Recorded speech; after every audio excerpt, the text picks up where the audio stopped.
Hello YouTube, Twitter, X, the world, wherever you are. I hope you are okay. So,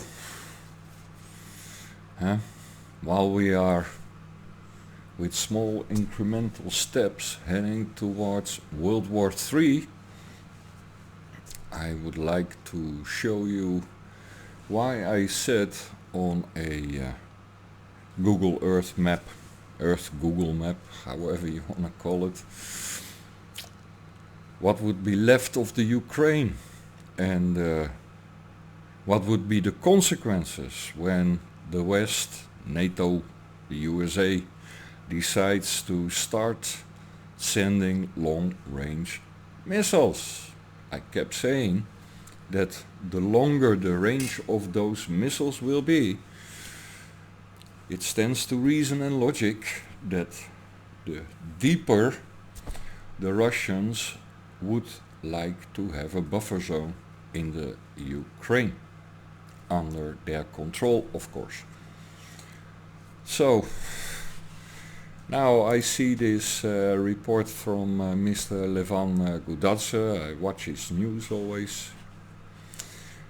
And US secretly shipped ATACMS missiles to the Ukraine, and those have a range of 300 kilometers. So how would that pan out on a map?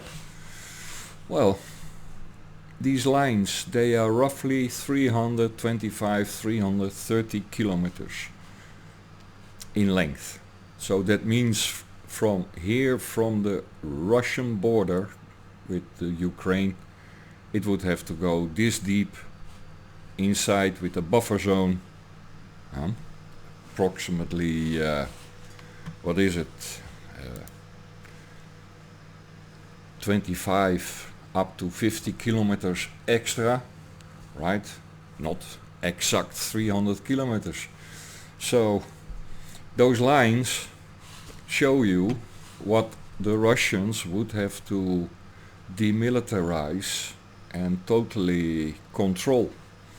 And if I then overlay it with the map I made for the future, in which I predicted, this will be all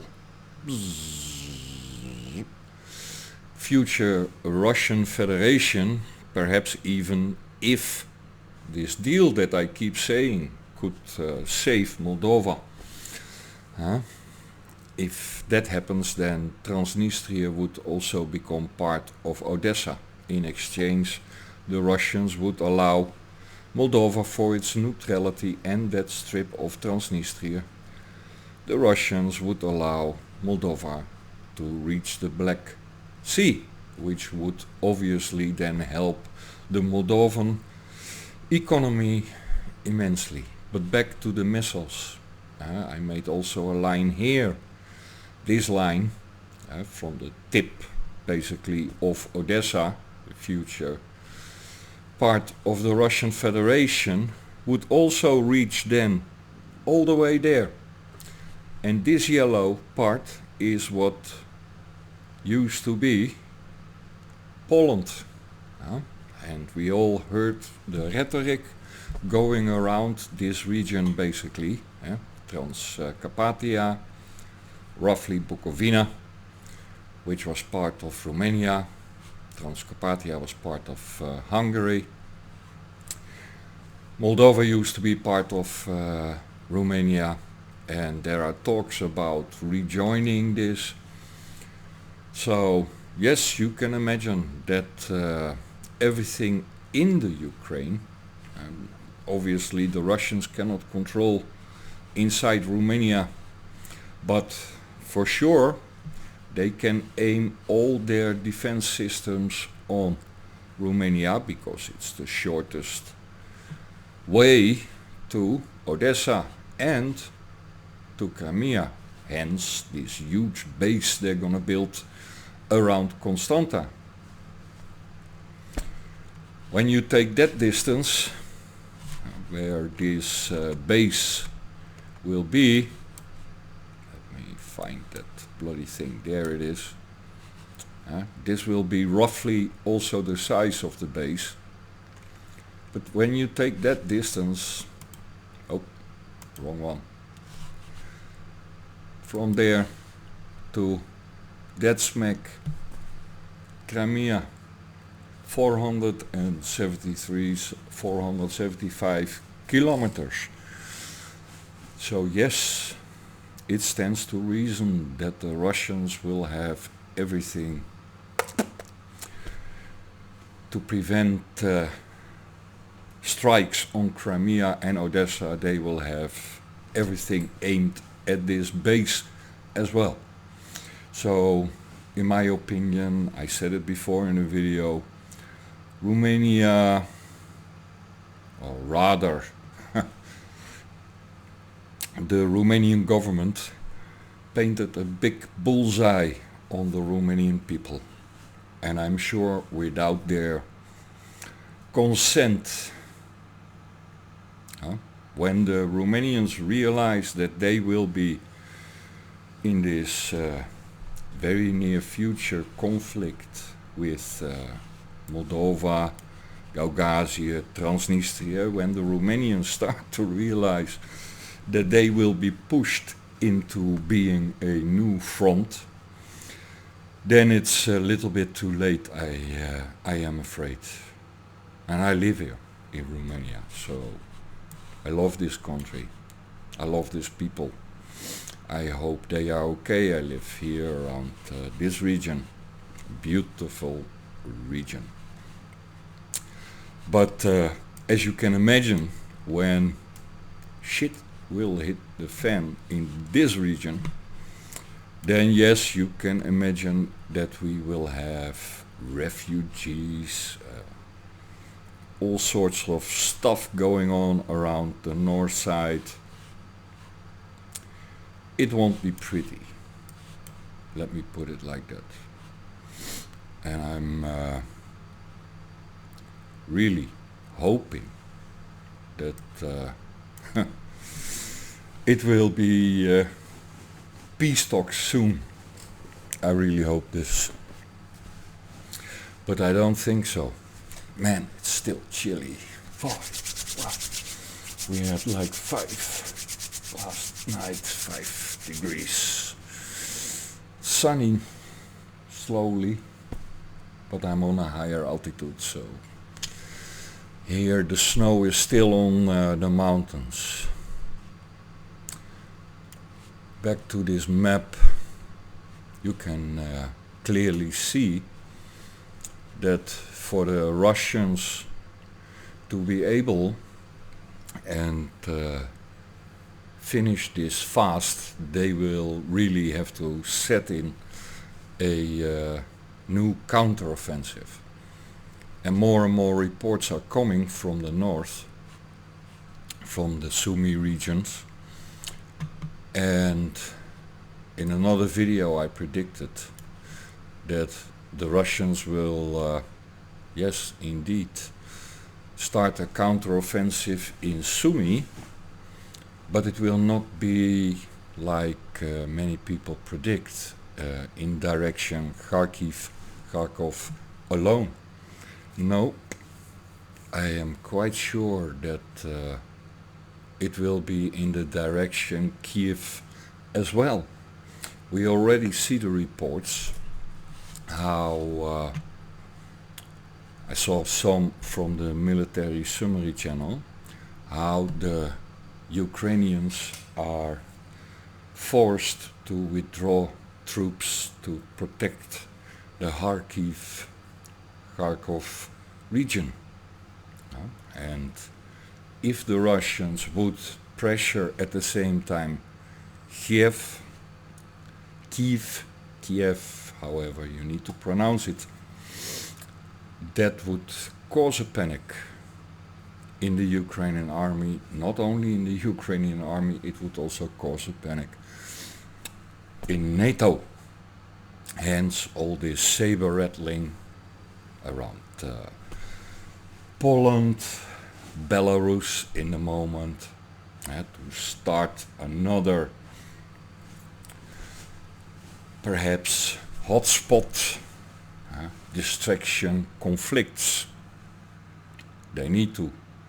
And Kiev is more than willing to do the same in Moldova. We have seen already a few attacks with drones and on a helicopter, I believe, or from a helicopter. I'm not sure, but anyways, these reports about the attacks of unknown sources, they say, on the basis of Russia in Transnistria. Let me remind you that those troops over there, they are legally there under a UN mandate. And the biggest ammo depot of former USSR material happens to be in Transnistria. I said it 2 years ago when the first reports came, like these small articles that I'd like to pay attention to.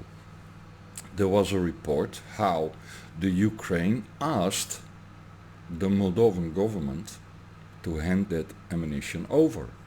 Then there were reports how the Kiev regime claimed all the time that they had secret intel about a Russian front line basically against Moldova via Transnistria. All these small little reports. Now we have Danilov supposedly in Moldova as its ambassador, the Ukrainian ambassador to Moldova.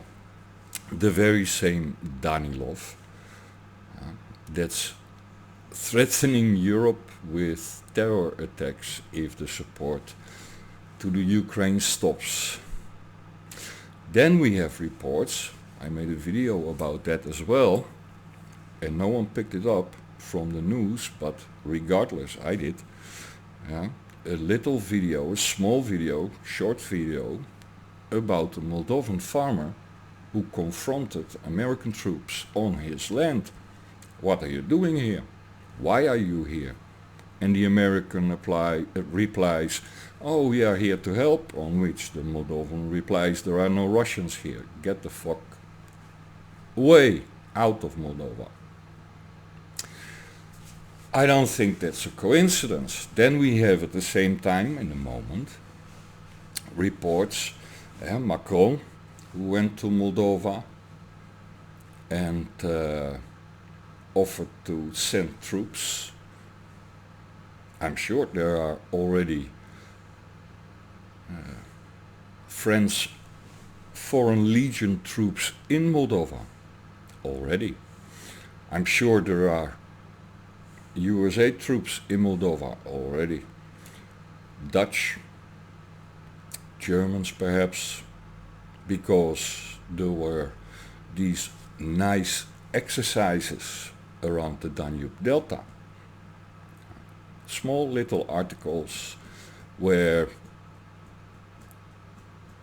no one really pays attention to the bigger picture, I suppose, that these small articles show. Yes, this map looks grim for the Ukraine. Unfortunately for the Ukrainian people. And now we have also reports about mass deportation. Well, my opinion, sorry to say, Ukrainians, if you are insulted by this or anyone, hey, it's just the fucking truth. Raw and unedited. Because that's what truth is. We have more than 2 years now this war. It's even longer, you know this very well yourself, at minimum since 2015, so almost 10 years. Now, in those previous years, those Ukrainians who fled, some of them fled when the ATO started from the Ukraine. But they did not speak out. I didn't see articles from Ukrainians speaking out against the ATO living in the West, yeah, like en masse. Then we have the SMO, and more people flee. A lot of Ukrainians flee in fear of the Russians. Again, I didn't see any mass demonstrations from Ukrainians who have been fleeing to the West, anti-Kiev, anti-ATO, anti-war. No, I saw only anti-Russia from them. Yet here they are, in the West. Anti-Russia, NAVO networks, etc.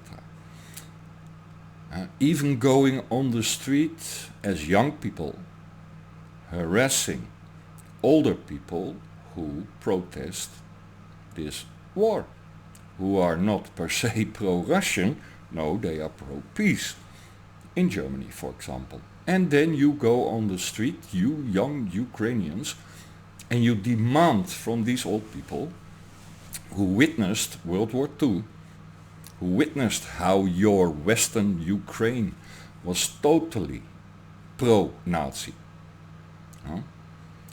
And then you demand from these people that they support Nazism and fascism. Yet here you are, refusing to go back to Kiev and put your money where your mouth is. You rather have others who would fight and die over there for you, right? While you benefit from this status of being a cuddle refugee, unlike, of course, Syrian, Libyan, Iraqi, Afghani, Palestinian refugees. No, they are not the cuddly type.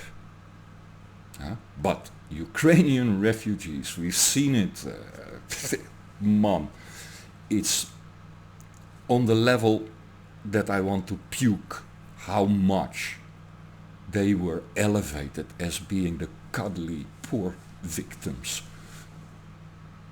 And now these cuddly poor victims who benefited from my money, from your money, Europeans, who benefited from getting all sorts of advantages in housing, where I, as a Dutch, being on a list more than 15 years, could not get a house, but a Ukrainian, hoppa, no fucking problem.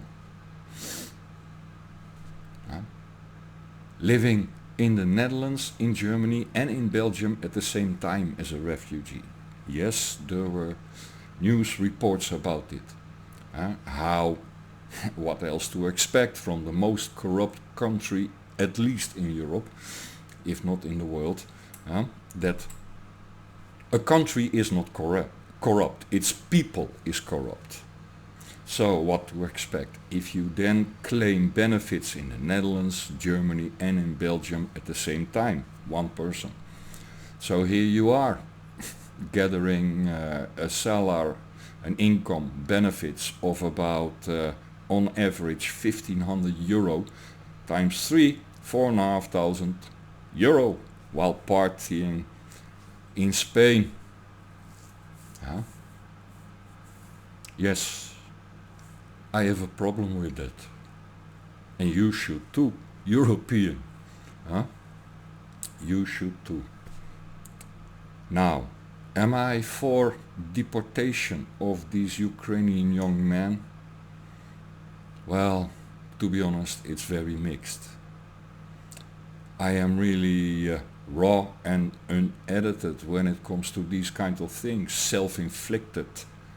I believe truly in self-inflicted. Therefore, hey, like we say in Holland, if you burn your as you have to sit on the blisters.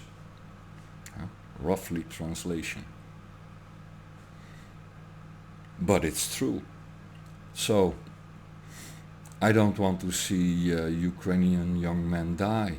I want them to live and prosper and make a good, beautiful Ukraine. The future, next generation. But at the same time, I don't want this Nazi right-wing sector Azov scum growing up in my Europe and then spreading their seed of hate and evil again in Europe via their children.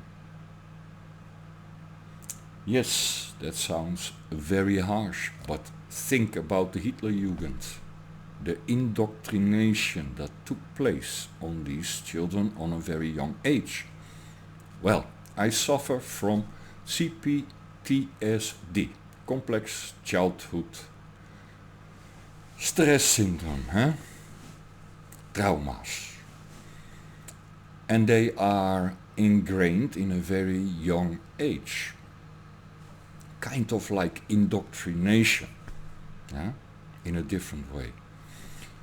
So, I guarantee you, just on the base of proven scientific facts, that these children, when you start to indoctrinate them on the age of 2, 3, 4, 5 years old, and we've seen the videos, many, of these little toddlers singing songs, waving knives, how they will kill Russians.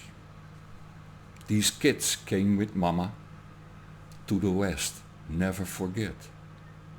That's a future danger. It is. It is a fucking future danger. Regardless. It is. Do I blame these children? Of course not. Oh my God.